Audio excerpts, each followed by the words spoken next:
UPPSC में आज हम बात करेंगे यहाँ पर जीआईसी के लेक्चरशिप के पेपर में, जो कि यूपीपीएससी कंडक्ट करवाता है। इस वीडियो में क्या कुछ कवर करने वाले हैं, पहले हम ये जान लेते हैं। आज हम डिस्कस करेंगे एलिजिबिलिटी क्राइटेरिया के बारे में कि आपको क्या क्या यहाँ पर क्राइटेरिया होना चाहिए कि आप इस फॉर्म को भर पाएं।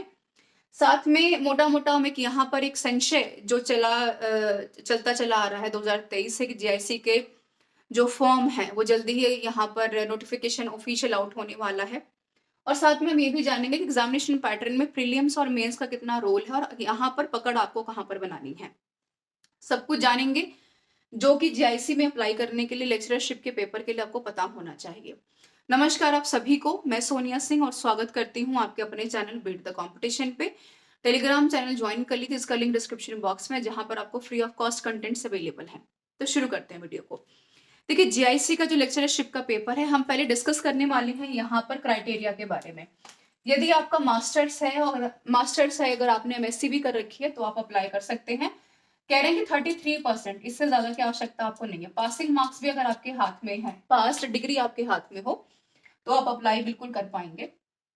जाहिर सी बात है। अब यहाँ पर एक सवाल यहाँ पर कह रहे हैं कि भाई अपियरिंग वालों को मौका मिलेगा, तो मास्टर्स में यहाँ पर अपियरिंग वालों को मौका नहीं दिया जाएगा। लेकिन हाँ, यदि आपने बीएड किया है, क्योंकि टीचिंग का पेपर है, तो ज्यादातर यहाँ पर हमें एक होप के साथ चलते हैं, या कहें कि एक आइडिया होता है कि भाई बीएड तो चाहिए ही होगी।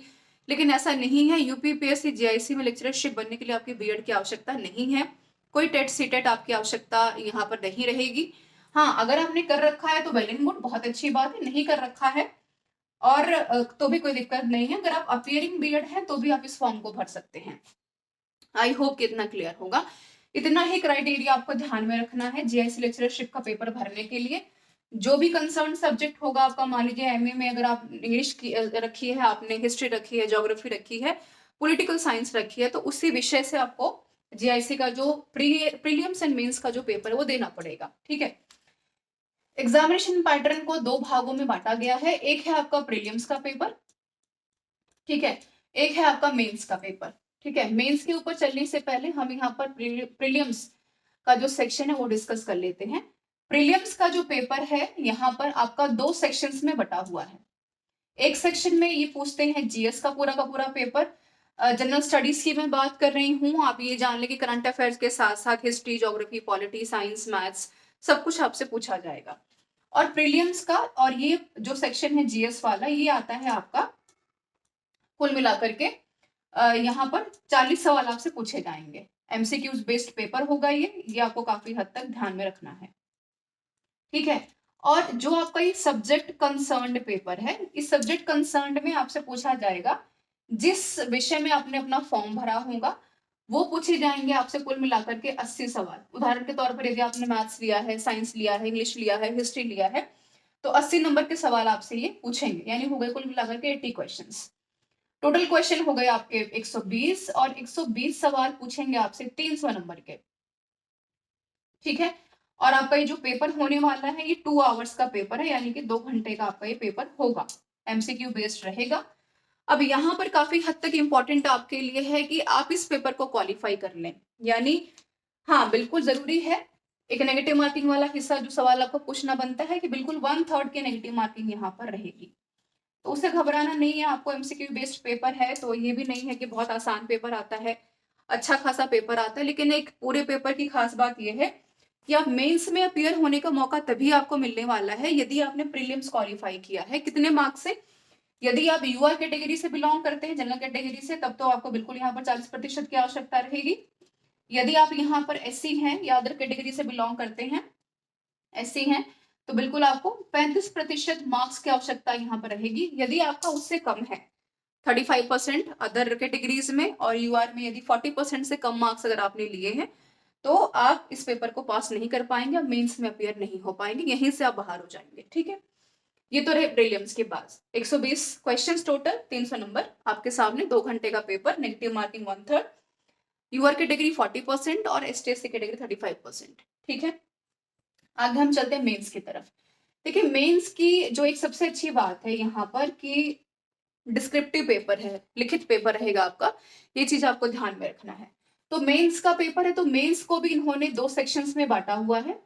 एक पेपर में ये कह रहे हैं कि हम आपसे पूछेंगे जनरल हिंदी अमूमन तौर पे, ठीक है, साथ में आपसे करवाएंगे ये एसे राइटिंग, ठीक है। जनरल हिंदी का जो पेपर है वो रहेगा आपका 50 मार्क्स का, ध्यान रखिएगा, और एसे राइटिंग का पेपर भी आपका होगा ये 50 मार्क्स का, ठीक है, ये आप ध्यान रखिएगा। भाषा की बात की है तो भाषा ऐसा नहीं है कि बहुत आसान आपसे पूछेंगे, लेकिन हाँ उतनी भाषा आपको आनी चाहिए जितने की आपको एक कैंडिडेट से उम्मीद की जाती है कि भाई लेक्चरशिप बनने के बाद उसको उतनी भाषा जो है ध्यान में रहे, उसको ग्रामेटिकल मिस्टेक्स के बारे में पता हो, उसको पता हो कि लिखना कैसे है, तो ये आपको ध्यान में रखना है। तो मेंस का पेपर भी आपका 2 भागों में बटा हुआ, पहला भाग यहाँ पर हम बात कर रहे हैं हिंदी भाषा के बारे में और ऐसे राइटिंग के बारे में, दूसरा हम यहाँ पर बात करेंगे जो सब्जेक्ट कंसर्न्ड का आपका पेपर है, जो आपका सब्जेक्ट कंसर्न्ड का पेपर है, यानी कि जिस विषय में आपने अपना फॉर्म भरा हुआ है उसके बारे में बात करेंगे। तो ये सब्जेक्ट कंसर्न्ड में इन्होंने 3 भागों में आपका पेपर बांटा है। पहले भाग को इन्होंने जो बांटा है ये है आपका वेरी शॉर्ट क्वेश्चंस, ठीक है,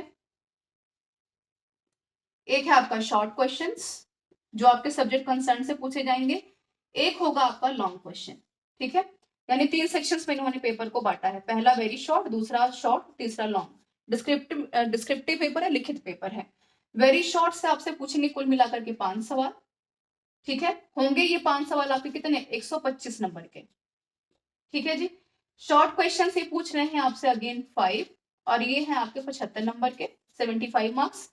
लॉन्ग क्वेश्चन पूछेंगे आपसे 10 जो हो जाएंगे आपके 100 नंबर के, ठीक है, यानी कुल मिलाकर के कितना हो गया ये कुल मिलाकर के आपका पेपर हो गया टोटल 300 मार्क्स का, ठीक है, इस चीज को आप ध्यान रख सकते हैं। आई होप की चीजें क्लियर होंगी आपको, आई होप कि आप इसको समझ पा रहे हैं। अब यहाँ पर एक सवाल यहाँ पर ये आता है कि कितना आसान होता है पेपर हमारे लिए। देखिए अगर आसान की हम बात करें तो एमसीक्यू बेस्ड कहीं ना कहीं आपका एक ये अंदाजा लगाता है कि आप कितने तैयार हैं पेपर के लिए, और बिल्कुल मिला जुला पेपर मेंस का होता है कि जैसा आप जीएस पढ़ करके जाएंगे सब्जेक्ट कंसर्न आपको यहाँ पर भी प्रिपेयर करना है, यहाँ पर भी प्रिपेयर करना है, तो आपको यहाँ पर काफी हद तक ये काम आने वाला है, तो कोई परेशानी वाली बात नहीं है।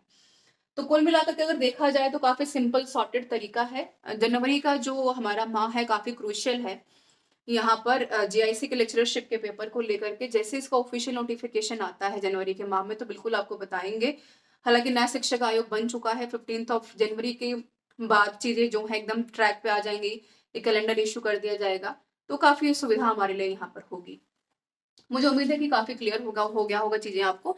फिर भी यदि कोई डाउट आपको रहता है क्राइटेरिया को लेकर के या पेपर पैटर्न को लेकर के तो बिल्कुल आप पूछ सकते हैं।